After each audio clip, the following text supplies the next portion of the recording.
विषयांतर YouTube चॅनलवर आपले स्वागत आहे. यापूर्वीच्या आपल्या सखोल चर्चांमध्ये आपण भगवद्गीतेच्या पहिल्या 13 अध्यायांचा अगदी सविस्तर सारांश आणि त्यातील शिकवण कव्हर केली आहे. हो, आणि तो प्रवास खूपच अद्भुत होता. अगदी. आणि आता आपण एका अत्यंत रंजक टप्प्यावर आलो आहोत. आपण 14व्या अध्यायात प्रवेश करत आहोत. या अध्यायाचं नाव आहे गुणत्रय विभाग योग, ज्यामध्ये 27 श्लोक आहेत. बरोबर, 27 श्लोक. आणि या संपूर्ण अध्यायाचा सविस्तर सारांश, त्यातून मिळणारे जी धडे आहेत ते आज आपण या सखोल चर्चेत समजून घेणार आहोत. नक्कीच. पण सुरुवात करण्यापूर्वी मला एक साधा प्रश्न विचारायचा आहे. म्हणजे आपण सर्वांनीच कधी ना कधी असा विचार केला असेल की काही वेळा आपण अचानक खूप उत्साही असतो. हो, आणि मन एकदम शांत असतं, सगळं कसं स्पष्ट वाटत असतं. हो ना. आणि कधी अचानक सकाळी अलार्म वाजला तरी अंथरुणातून उठावंसं वाटत नाही. म्हणजे आपण याला अनेकदा मूड स्विंग्स म्हणतो. अगदी बरोबर. आपण त्याला अनेक नावं देतो. पण तुम्हाला आश्चर्य वाटेल, हजारो वर्षांपूर्वी लिहिल्या गेलेल्या या ग्रंथात मानवी सायकोलॉजीचा म्हणजेच मानवी मानसशास्त्राचा अत्यंत अचूक नकाशा दिला आहे. मानवी मन कसं काम करतं आणि आपल्या वागणुकीमागे नक्की कोणती अदृश्य शक्ती आहे हे आपण आज उलगडणार आहोत. खरं तर हा मानवी स्वभावाचा एक अतिशय सूक्ष्म नकाशा आहे. आजचा आधुनिक मानसशास्त्र ज्या भावनांचा अभ्यास करतं त्याचं मूळ या अध्यायात खूप स्पष्टपणे मांडलं आहे. म्हणजे जे आपण निर्णय घेतो किंवा सतत बदलणाऱ्या भावना असतात त्यामागे काहीतरी सायन्स आहे तर? अगदी. त्यामागचं रहस्य या 14व्या अध्यायात उलगडतं. हा अध्याय फक्त तत्वज्ञान सांगत नाही, तर तो आपल्याच मनाचा आरसा आपल्या समोर धरतो. बापरे, हे तर खूपच रंजक वाटतंय. चला तर मग याच्या मुळाशी जाऊया. पण मला वाटतं मानवी वागणूक समजून घेण्यापूर्वी आपण एक पाऊल मागे जायला हवं. म्हणजे निर्मितीच्या प्रक्रियेकडे. हो, आपली निर्मिती कशी झाली, सजीव सृष्टी अस्तित्वात कशी आली, हे समजून घेणं जास्त महत्त्वाचं ठरेल. कारण या अध्यायाची सुरुवातच निर्मितीच्या रहस्याने होते, नाही का? होय, निर्मितीचा पाया समजून घेणं ही खरोखरच पहिली पायरी आहे. भगवद्गीतेत इथे स्पष्ट केलं आहे की ही संपूर्ण सृष्टी कशी निर्माण होते. अच्छा. इथे प्रकृती म्हणजेच निसर्गाला एका गर्भधारणा करणाऱ्या योनीची उपमा दिली आहे. म्हणजे प्रकृती ही एक अशी भव्य व्यवस्था आहे जिच्यात सर्व काही समावलेलं आहे. म्हणजे एक प्रकारचा बेस किंवा आधार आहे. अगदी बरोबर. आणि जो परमेश्वर आहे तो बीज देणारा पिता आहे. या प्रकृती आणि परमेश्वराच्या संयोगातूनच जगातील सर्व सजीवांची निर्मिती होते. अरे वा. आणि जे ज्ञानी लोक निर्मितीचं हे ज्ञान जाणून घेतात ते मुक्तीच्या अशा स्तरावर पोहोचतात जिथे ते सृष्टीच्या निर्मितीच्या वेळी पुन्हा जन्म घेत नाहीत आणि प्रलयाच्या वेळी विनाश पावत नाहीत. म्हणजे ते या जन्म-मृत्यूच्या चक्राच्या पूर्णपणे पलीकडे जातात. हे ऐकायला खरंच खूप भारावून टाकणारं आहे. हो ना. पण मला इथे एक उदाहरण आठवतंय. म्हणजे हे एखाद्या कॅनव्हास आणि चित्रकारासारखं आहे का, जिथे अफाट निसर्ग किंवा प्रकृती म्हणजे एक भव्य कोरा कॅनव्हास आहे आणि परमेश्वर हा तो चित्रकार आहे जो त्या कॅनव्हासवर जीवनाचं चित्र रेखाटतो. ही तुलना अगदी चपखल आहे. चित्रकार आणि कॅनव्हासचंच उदाहरण थोडं पुढे नेऊया. या प्रकृतीरूपी कॅनव्हासमधूनच माणसाच्या स्वभावाचे 3 मुख्य धागे तयार होतात. 3 धागे? हो. जसं चित्रकार मूळ रंगांचा वापर करून अनंत छटा निर्माण करतो, तशी प्रकृती या 3 धाग्यांचा वापर करून संपूर्ण मानवी जीवन विणते. अच्छा. आणि या धाग्यांना काही विशिष्ट नाव आहे का? हो ना. या 3 धाग्यांनाच इथे गुण असं म्हटलं आहे. संस्कृतमध्ये गुण या शब्दाचा एक अर्थ दोरखंड किंवा धागा असाही होतो. दोरखंड म्हणजे जे आपल्याला बांधून ठेवतात. अगदी अचूक ओळखलत.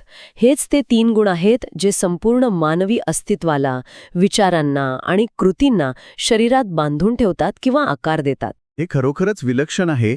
म्हणजे प्रकृतीमधून निर्माण झालेले हे 3 गुण माणसाला त्याच्या शरीरात कसं बद्ध करतात यावर पुढे सविस्तर भाष्य केलंय आहे तर. हो, आणि हे 3 गुण आहेत सत्व, रज आणि तम. सत्व, रज आणि तम. हो. हे नक्की काय आहेत आणि ते आपल्या आत कसे काम करतात हे थोडं सोप्या भाषेत सांगाल का? नक्कीच. हे 3 गुण म्हणजे आपल्या अस्तित्वाची 3 वेगळी रूपं आहेत. ती आपल्या आत सतत कार्यरत असतात. पहिला आहे सत्वगुण. हा कशाशी संबंधित आहे?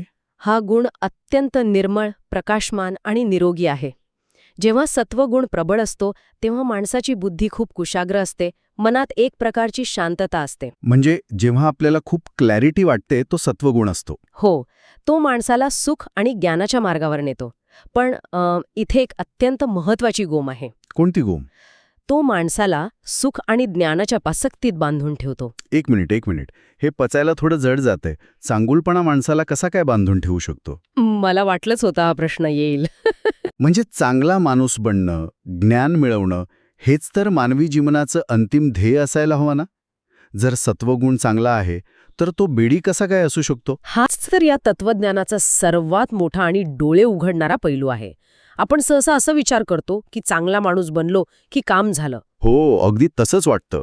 पण सत्वगुण हा जरी शुद्ध आणि चांगला असला तरी तो सोन्याच्या बेडीसारखाच आहे. सोन्याची बेडी? हो, जेव्हा एखादी व्यक्ती अत्यंत ज्ञानी किंवा सात्विक असते तेव्हा तिच्या आत नकळत एक अहंकार निर्माण होऊ शकतो. म्हणजे मी किती चांगला आहे असा अहंकार. अगदी, मी किती चांगला आहे, मला किती ज्ञान आहे, किंवा मी किती सुखी आणि शांत आहे, हा सूक्ष्म अहंकार आणि ही ज्ञानाची आसक्ती सुद्धा माणसाला मुक्तीपासून दूर ठेवते. बापरे. बघा ना, लोखंडाची बेडी असो, चांदीची असो वा सोन्याची, जोपर्यंत बेडी आहे तोपर्यंत माणूस कैदीच आहे ना. क्या बात है. ज्ञानाचा आणि चांगुलपणाचा अहंकार हा सुद्धा एक प्रकारचा अडथळाच आहे, हे खरोखरच अंतर्मुख करणारं आहे. आणि बाकीचे 2 गुण कसे काम करतात? दुसरा आहे रजोगुण. हा गुण म्हणजे रागात्मक प्रवृत्ती, पॅशन. अच्छा, म्हणजे सतत काहीतरी करण्याची धडपड. हो, यातूनच सतत काहीतरी मिळवण्याची तृष्णा, लालसा आणि आसक्ती निर्माण होते. तो माणसाला सतत काम करत राहण्याच्या म्हणजेच कर्माच्या जाळ्यात अडकवतो. म्हणजे आजकालच्या भाषेत सांगायचं तर हसल कल्चर. सतत पुढे जाण्याची धडपड, स्पर्धा, भौतिक गोष्टी मिळवण्याची हाव. अगदी बरोबर शब्द वापरलात. हसल कल्चर हे रजोगुणाचंच एक रूप आहे. आणि तिसरा गुण आहे तमोगुण. हा तमोगुण काय करतो? हा गुण अज्ञानातून जन्माला येतो. तो सर्व जीवांना मोहात पडतो. थोडक्यात सांगायचं तर तो माणसाला आळस, झोप, निष्काळजीपणा आणि भ्रमात बांधून ठेवतो. म्हणजे जेव्हा काहीच करू नये असं वाटतं, शून्य झाल्यासारखं वाटतं. हो, बुद्धी काम करत नाही तेव्हा तमोगुण प्रबळ असतो. अच्छा, म्हणजे जर आपण आपल्या आजूबाजूला पाहिलं तर वाईट सवयी, आळस म्हणजे तम आपल्याला मागे खेचतो. बरोबर. आणि सतत काहीतरी मिळवण्याची धडपड, महत्वाकांक्षा म्हणजे रज आपल्याला कर्माच्या जाळ्यात बांधून ठेवतो. आणि मगाशी म्हटल्याप्रमाणे सत्व आपल्याला चांगुलपणाच्या आणि सुखाचा अहंकारात बांधतो. पण मला सांगा, हे 3 गुण एकाच वेळी आपल्या आत शांत कसे बसत नाहीत? म्हणजे त्यांच्यात सतत कशी स्पर्धा चालते? हे दैनंदिन जीवनात आपण कसं ओळखायचं? हे 3 गुण एकाच शरीरात राहतात, पण ते सतत एकमेकांवर कुरघोडी करण्याचा प्रयत्न करत असतात. म्हणजे त्यांच्यात युद्ध सुरू असतो. हो ना. कधी सत्व वाढतो आणि रजतमाला दाबून टाकतो, कधी रज वाढून सत्वतमाला दाबतो, आणि कधी तम वाढून दोघांनाही गिळंकृत करतो. अगदी. आणि याची काही अतिशय स्पष्ट लक्षणं आहेत. ती कशी ओळखायची? जेव्हा सत्व वाढतो तेव्हा शरीराच्या सर्व द्वारांतून ज्ञानाचा प्रकाश बाहेर पडतो. मन शांत असतं, आकलन क्षमता वाढलेली असते. म्हणजे जेव्हा आपण एखादं पुस्तक वाचताना पूर्ण लक्ष केंद्रित करू शकतो, तो सत्वगुण. बरोबर. आणि जेव्हा रज वाढतो तेव्हा लोभ वाढतो, चंचलता वाढते, सतत काहीतरी करण्याची आणि मिळवण्याची प्रवृत्ती शिगेला पोचते. माणूस एका जागी शांत बसू शकत नाही. नाही बसू शकत. आणि जेव्हा तम वाढतो तेव्हा अज्ञान, आळस, झोप आणि मोह निर्माण होतो. योग्य आणि अयोग्य यातला फरक कळत नाही. म्हणजे आपल्या दैनंदिन जीवनात आपण हे सहज अनुभवतो. बरोबर. कधी सकाळी उठल्या उठल्या मन खूप शांत असतं, कामावर लक्ष केंद्रित करता येतं, सगळं कसं नियोजित पार पडतं. तो सत्वगुण असू शकतो. हो, नक्कीच. पण दुपारपर्यंत अचानक कामाचा ताण वाढतो, 10 गोष्टी एकाच वेळी कराव्याशा वाटतात, चिडचिड होते, दुसऱ्यांच्या पुढे जाण्याची स्पर्धा सुरू होते, तो रजोगुण झाला. आणि मग संध्याकाळी काय होतं? संध्याकाळी किंवा सुट्टीच्या दिवशी नुसतं टीव्ही समोर किंवा मोबाईल बघत तासनतास पडून राहावंसं वाटतं, डोकं सुन्न होतं, तो तमोगुण झाला. अगदी तंतोतंत. आपण याला फक्त कामाचा ताण किंवा कंटाळा म्हणतो, पण मुळात हा याच 3 गुणांचा खेळ आहे. म्हणजे हे आपल्या आत चाललेलं या 3 गुणांचं निरंतर युद्धच आहे. हो, आपल्या वागण्यातील आणि भावनेतील बदल हे याच गुणांच्या चढ-उताराचे थेट लक्षण आहेत. आपण स्वतःचं निरीक्षण करून ओळखू शकतो की सध्या कोणता गुण प्रबळ आहे. म्हणजे राग आला की रज प्रबळ आहे, नैराश्य किंवा सुन्नपणा आला की तम प्रबळ आहे. आणि जेव्हा आपण निख्खळ आनंदाने शांतपणे विचार करत असतो तेव्हा सत्व प्रबळ असतो. अगदी सोपं आहे ओळखायला. हे सगळं ऐकताना माझ्या मनात एक विचार येतोय. कोणता विचार? जर हे गुण आपल्या रोजच्या वागण्यावर एवढा प्रभाव पाळत असतील तर या कर्मांचा शेवट काय होतो? याचा काही दूरगामी परिणाम असतो का? हो, नक्कीच असतो. कारण या अध्यायात या गुणांची फळे आणि मृत्यूनंतरची गती यावरही भाष्य केलेलं आहे असं मी वाचलं होतं. हा एक अतिशय गंभीर आणि महत्वाचा पैलू आहे. हे गुण फक्त आजचा दिवस ठरवत नाहीत, तर आपलं संपूर्ण भविष्य आणि मृत्यूनंतरचा प्रवासही ठरवतात. अच्छा. जर एखाद्या व्यक्तीचा मृत्यू सत्वगुण प्रबळ असताना झाला, तर ती व्यक्ती ज्ञानी लोकांच्या उच्च, निष्कलंक आणि प्रकाशमान लोकांमध्ये जाते. याला वरची गती म्हणतात. आणि जर रज किंवा तम प्रबळ असताना मृत्यू झाला तर त्याचा प्रवास कसा होतो? रजोगुणाचं अंतिम फळ दुःखच असतं. जर रजोगुणात मृत्यू आला तर ती व्यक्ती पुन्हा अशाच जगात जन्म घेते जिथे कर्मांची आणि आसक्तीची सतत धावपळ सुरू असते. म्हणजे पुन्हा त्या स्पर्धेत, त्याच लालसेत ती व्यक्ती अडकते. हो, ही मध्यम गती आहे. आणि जर तमोगुणात मृत्यू आला, ज्याचं फळच मुळी अज्ञान आणि मोह आहे, तर ती व्यक्ती अत्यंत अज्ञानी किंवा अगदी पशूंच्या योनीत जन्म घेते. बापरे, म्हणजे चेतनेचा स्तर खूप खाली येतो. अगदी, कारण तिच्या चेतनेचा स्तर अत्यंत खाली आलेला असतो. ही खालची गती मानली गेली आहे. म्हणजेच थोडक्यात सांगायचं तर आपले सध्याचे विचार आणि आपली आजची वागणूकच आपलं उद्याचं भविष्य ठरवत असते. आपण जे पेरू तेच उगवणार. अगदी 100%.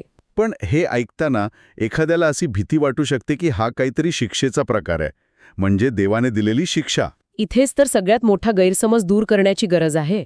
म्हणजे ही शिक्षा नाहीये. अजिबात नाही. भगवद्गीता इथे कोणत्याही शिक्षेची भीती दाखवत नाही. कोणताही रागीट देव आकाशात बसून लोकांना त्यांच्या वागण्यावरून शिक्षा देतोय अशी ही संकल्पना अजिबात नाही. मग हे नक्की काय आहे? हा निसर्गाचा अत्यंत शुद्ध कार्यकारण भाव आहे. म्हणजेच कॉज अँड इफेक्ट. अच्छा, म्हणजे जसा गुरुत्वाकर्षणाचा नियम असतो. अगदी तसाच हा गुणांचा नियम आहे. तुम्ही ज्या मानसिक आणि आध्यात्मिक स्तरावर स्वतःला ठेवाल, तीच ऊर्जा तुम्ही तुमच्या भविष्यात आकर्षित कराल.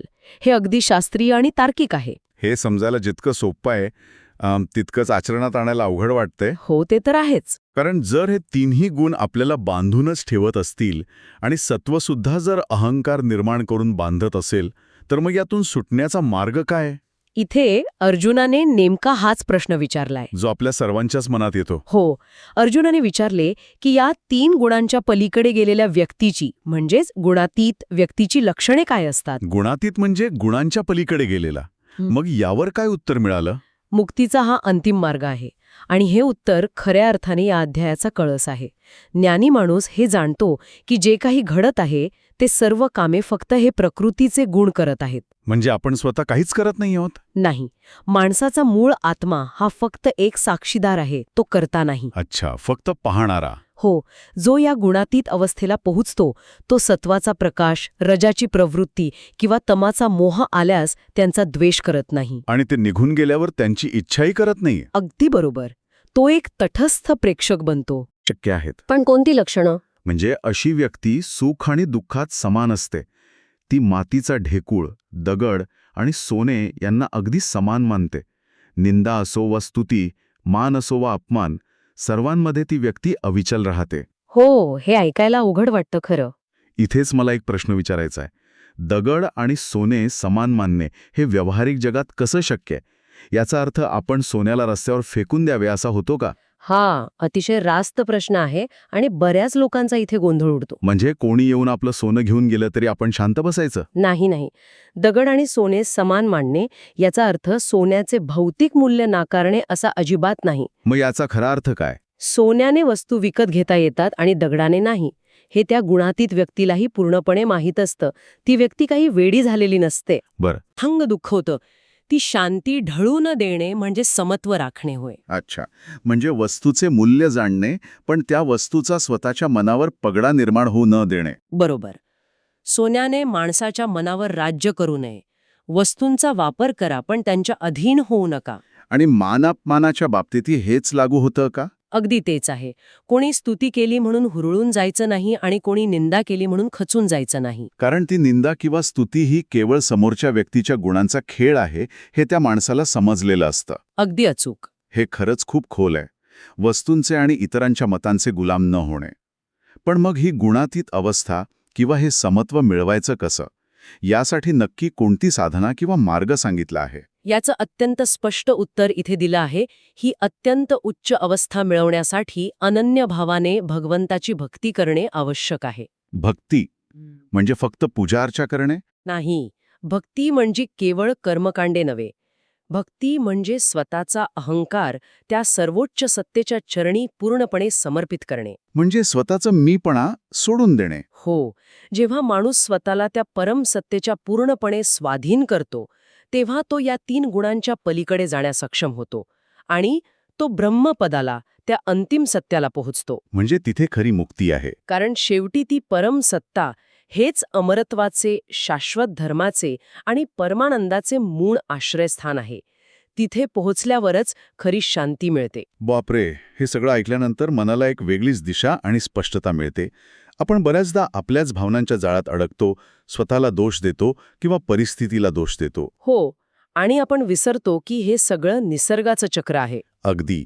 पण या सखोल चर्चेत आपण पाहिलं की आपले विचार, आपल्या कृती आणि आपल्या भावना हे कसे प्रकृतीच्या या 3 गुणांद्वारे सत्व, रज आणि तम यांच्याद्वारे नियंत्रित होतात. आणि यातली सर्वात मोठी शिकवण हीच आहे की माणूस म्हणजे हे 3 गुण नाहीत. म्हणजे आपण या गुणांपेक्षा वेगळे आहोत. होय, माणसाचं मूळ स्वरूप तो आत्मा आहे, जो या गुणांचा खेळ शांतपणे पाहत आहे. या गुणांच्या पलीकडे जाऊन स्वतःच्याच आयुष्याचा, स्वतःच्याच भावनांचा एक तटस्थ साक्षीदार बनणे हेच खऱ्या मुक्तीचं साधन आहे. म्हणजे जेव्हा आपण स्वतःच्या रागाला, लोभाला किंवा अगदी चांगुलपणालाही त्रयस्थपणे पाहू शकतो, तेव्हाच आपण खऱ्या अर्थाने स्वतंत्र होतो. अगदी बरोबर. आजच्या या सखोल चर्चेत आपण मानवी मानसशास्त्राचे असे काही पैलू उलगडले जे खरोखरच अफाट आहेत. मलाही यावर बोलताना खूप आनंद मिळाला. जाता जाता श्रोत्यांसाठी एक विचार नक्की सोडून देऊ इच्छितो. जर आपला राग, आपला आळस आणि आपला चांगुलपणा हे सर्व फक्त प्रकृतीच्या गुणांचा खेळ आहे, तर मग हे सर्व पाहत असणाऱ्या तुमच्या आतला खरा मी कोण आहे? हा खूपच विचार करायला लावणारा प्रश्न आहे. हो ना. आज दिवसभरात फक्त एवढेच निरीक्षण करा की सध्याच्या क्षणी कोणत्या गुणाचे नियंत्रण आहे. राग आलाय की शांतता वाटते? आणि बघा, तू साक्षीदार होता येताय का? पुढील अध्याय त्यातील शिकवण आणि धड्यांसाठी नक्कीच जोडलेले रहा.